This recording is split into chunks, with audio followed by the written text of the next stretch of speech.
sommes rassemblés ici pour la vente annuelle de la Fondation John Bost à Paris.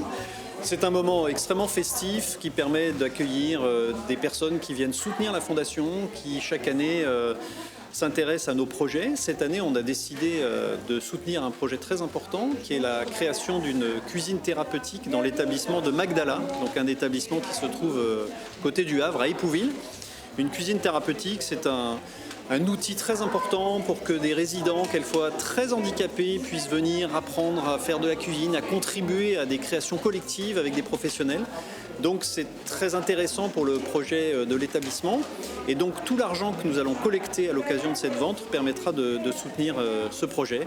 Le but, c'est que cet argent soit efficace pour porter un projet et puis notamment la cuisine, c'est toujours des ateliers qui sont très ludiques pour les résidents. Ça permet de pouvoir avoir ce côté aussi autonome, aussi développer tout cet aspect-là qui est important pour les résidents. Ouais. Nous venons de Troyes de Guyancourt. Nous sommes venus avec plusieurs résidents, donc 5 résidents qui nous ont accompagnés aujourd'hui. Et donc nous sommes venus exposer ce que les résidents ont fait dans l'année.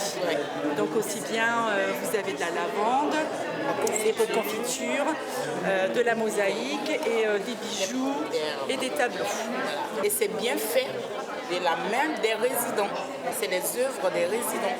Par rapport à cette vente l'année dernière, les dons récoltés ont servi pour l'atelier de la rénovation, la réfection en fait de l'atelier cuisine de Troyes.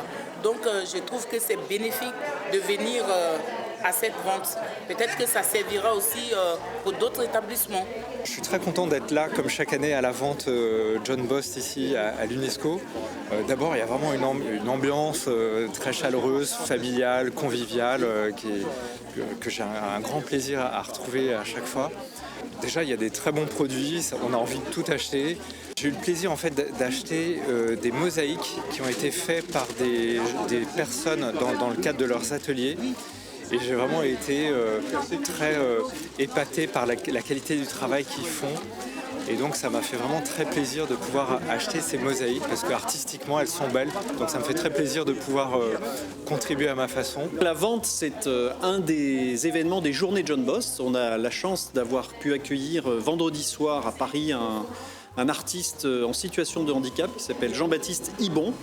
Et là, c'était une manière par ce spectacle de faire connaître le rayonnement de la Fondation à des publics qui ne viennent pas forcément à la vente, mais qui avaient envie de s'intéresser à ce que nous faisons. Et puis, c'était une manière aussi de changer le regard sur le handicap. Jean-Baptiste Ibon a raconté des expériences de sa vie en situation de handicap et a interpellé le public sur l'environnement dans lequel vivent des personnes en situation de handicap aujourd'hui pour nous faire réfléchir. C'était à la fois très émouvant, très profond et je pense que c'était là aussi une belle contribution de la Fondation John Bost à tout ce qu'on peut faire pour faciliter l'insertion, l'engagement des personnes en situation de handicap dans une société qui a encore besoin beaucoup de changer son regard.